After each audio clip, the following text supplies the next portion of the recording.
बिस्मिल्लाहिर्रहमानिर्रहीम। अस्सलामुअलैकुम। मकतब टीवी देखने वालों को राव कमर रिजवान नई वीडियो में खुशामदीद कहता है। दोस्तों, सैयदा फातिमा बिन्त कैस रज़ियल्लाहु ताला अन्हा फरमाती हैं, मैंने पुकारने वाले की आवाज़ सुनी और वो पुकारने वाला रसूलुल्लाह सल्लल्लाहु अलैहि वसल्लम का मनादी था। वो पुकार रहा था कि नमाज के लिए जमा हो जाओ। मैं भी मस्जिद की तरफ निकली और मैंने रसूलुल्लाह सल्लल्लाहु अलैहि वसल्लम के साथ नमाज पढ़ी। मैं उस सफ में थी जिसमें औरतें मर्दों के पीछे थी। जब आप सल्लल्लाहु अलैहि वसल्लम ने नमाज पढ़ ली तो मिंबर पर तशरीफ फरमा हुए और आप सल्लल्लाहु अलैहि वसल्लम मुस्कुरा रहे थे। आप सल्लल्लाहु अलैहि वसल्लम ने फरमाया कि हर एक आदमी अपनी नमाज की जगह पर रहे। फिर फरमाया कि तुम जानते हो कि मैंने तुम्हें क्यों इकट्ठा किया है। सहाबा कराम रिजवानुल्लाह अजमाइन बोले कि अल्लाह ताला और उसका रसूल सल्लल्लाहु अलैहि वसल्लम खूब जानते हैं। आप सल्लल्लाहु अलैहि वसल्लम ने फरमाया कि अल्लाह की कसम, मैंने तुम्हें रग़बत दिलाने या डराने के लिए जमा नहीं किया, बल्कि इसलिए जमा किया कि हजरत तमीम दारी रज़ियल्लाहु ताला अन्हु एक नसरानी था। वो आया और उसने बैत की और मुसलमान हुआ और मुझसे एक वाक़या बयान किया जो इस हदीस के मुवाफिक है जो मैं पहले ही तुमसे दज्जाल के बारे में बयान किया करता था। तमीम दारी ने बयान किया कि वो समंदर के जहाज में 30 आदमियों के साथ सवार हुआ जो लखम और जजाम की कौम में से थे। समुद्री तूफान की वजह से समंदर की लहरें महीना भर तक उनके साथ खेलती रहीं। फिर वो लोग समंदर में डूबते सूरज की तरफ एक जजीरे के किनारे जा लगे। बस वो जहाज से छोटी कश्ती में बैठे और जजीरे में दाखिल हो गए। वहां उनको एक जानवर मिला जो कि भारी दुम, बहुत बालों वाला था। उसका अगला पिछला हिस्सा बालों की वजह से मालूम ना होता था। लोगों ने उससे कहा कि ए कमबख्त, तू क्या चीज है? उसने कहा कि मैं जासूस हूँ। लोगों ने कहा कि जासूस क्या? उसने कहा कि इस मर्द के पास चलो जो गिरजे में है, कि वो तुम्हारी खबर का बहुत मुश्ताक है। हजरत तमीम दारी रज़ियल्लाहु ताला अन्हु ने कहा कि जब उसने मर्द का नाम लिया तो हम उस जानवर से डरे कि कहीं शैतान ना हो। तमीम दारी रज़ियल्लाहु ताला अन्हु ने कहा कि फिर हम दौड़ते हुए गिरजे में दाखिल हुए।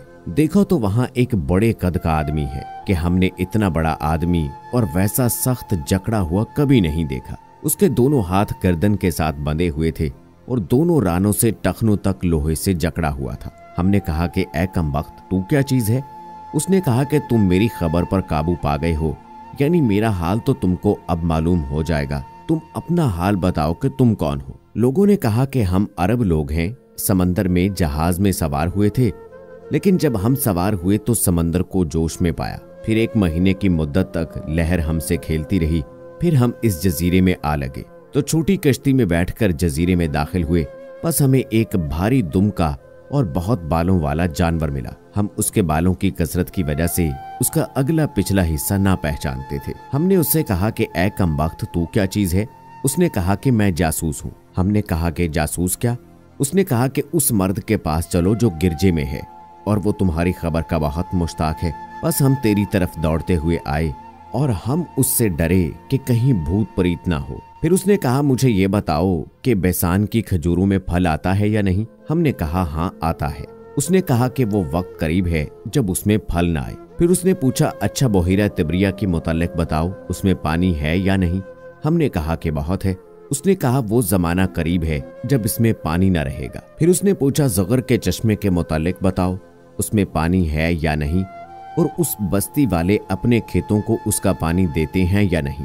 हमने कहा उसमें भी पानी बहुत है और बस्ती वाले उसी के पानी से अपने खेतों को सैराब करते हैं। फिर उसने कहा, अच्छा नबीउल अमीन का कुछ हाल सुनाओ। हमने कहा वो मक्के से हिजरत करके मदीने तशरीफ ले आए हैं। उसने पूछा, क्या अरब के लोगों ने उनके साथ जंग की है? हमने कहा हाँ। उसने पूछा, अच्छा फिर क्या नतीजा रहा? हमने बताया कि वो अपने गिरदो नवाह पर तो गालिब आ चुके हैं और लोग उनकी इताअत कबूल कर चुके हैं।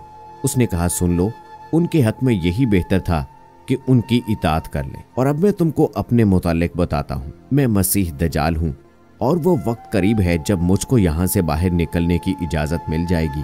मैं बाहर निकलकर तमाम जमीन में घूम जाऊंगा और 40 दिन के अंदर अंदर कोई बस्ती ऐसी ना रहेगी जिसमें दाखिल ना हूँ बजुज मक्का और तैयबा के, कि इन दोनों मकामात में मेरा दाखिला ममनू है। जब उन दोनों में से किसी बस्ती में दाखिल होने का इरादा करूंगा तो उस वक्त एक फरिश्ता हाथ में नंगी तलवार लिए सामने आकर मुझे दाखिल होने से रोक देगा और इन मकामात के जितने रास्ते हैं उन सब पर फरिश्ते होंगे जो उनकी हिफाजत कर रहे होंगे। सईदा फातिमा रज़ियल्लाहु ताला अन्हा बिनत कैस ने कहा कि फिर नबी करीम सल्लल्लाहु अलैहि वसल्लम ने अपनी छड़ी मिंबर पर मारकर फरमाया कि तैयबा यही है, तैयबा यही है, तैयबा यही है, यानी तैयबा से मुराद मदीना मुनव्वरा है।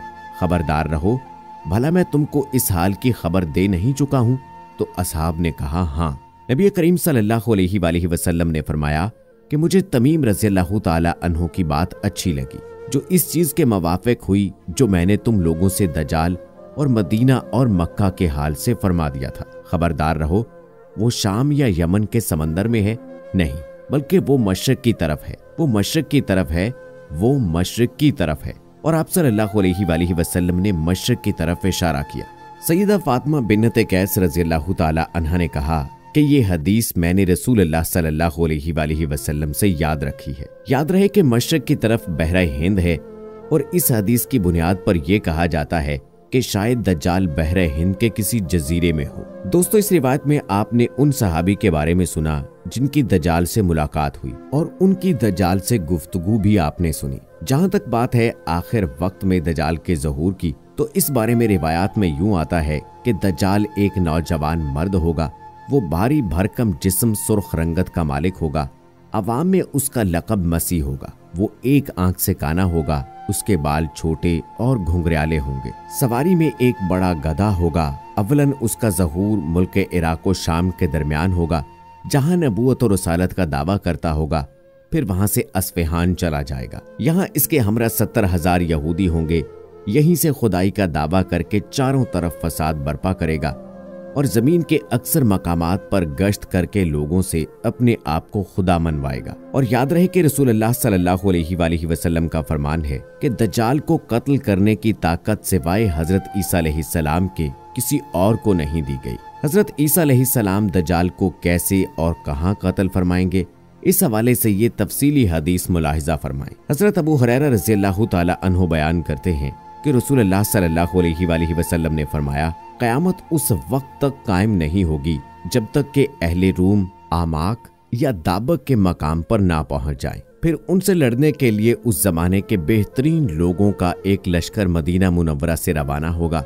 जब दोनों लश्कर आमने सामने सफ बस्ता होंगे तो रूमी कहेंगे कि हमारे जो आदमी कैद किए गए हैं और अब मुसलमान हो चुके हैं, उन्हें और हमें तन्हा छोड़ दो, हम उनसे जंग करेंगे। मुसलमान कहेंगे नहीं वल्लाह, हम हरगिज अपने भाइयों को तुम्हारे हवाले नहीं करेंगे। इस पर वो उनसे जंग करेंगे। अब 1/3 मुसलमान तो भाग खड़े होंगे जिनकी तौबा अल्लाह ताला कभी कबूल नहीं करेगा, यानी उन्हें तौबा की तौफीक ही ना होगी। 1/3 मुसलमान कत्ल हो जाएंगे जो अल्लाह के नजदीक अफजलुश शुहदा यानी बेहतरीन शहीद करार पाएंगे, और बाकी 1/3 मुसलमान फतह हासिल कर लेंगे, जिसके नतीजे में ये आइंदा हर किस्म के फितनों से महफूजो मामून हो जाएंगे। इसके बाद जल्द ही ये लोग कुस्तुनतुनिया फतह कर लेंगे और अपनी तलवारें जैतून के दरख्त पर लटकाकर अभी ये लोग माले गनीमत तकसीम ही कर रहे होंगे कि शैतान उनमें चीख कर ये आवाज लगाएगा कि मसीह दज्जाल तुम्हारे पीछे तुम्हारे घर वालों यानी बस्तियों में घुस गया है।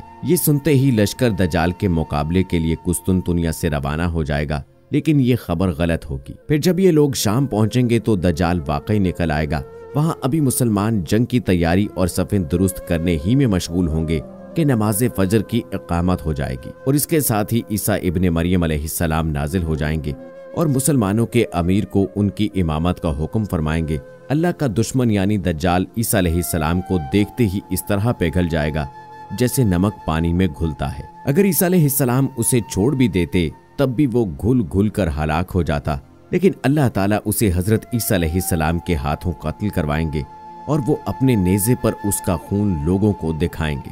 बारिवायत इमाम मुस्लिम इब्ने हबान। और यूं दज्जाल से मुसलमानों की जान छूट जाएगी। दोस्तों, हम ये उम्मीद करते हैं कि आपको हमारी आज की ये वीडियो पसंद आई होगी। वीडियो की पसंदीदगी के इजहार के लिए इस वीडियो को लाइक करें, शेयर करें अपने दोस्तों के साथ। मजीद ऐसी वीडियोस देखने के लिए हमारे चैनल को सब्सक्राइब कर लें। मिलते हैं अगली वीडियो में, तब तक के लिए अल्लाह हाफिज।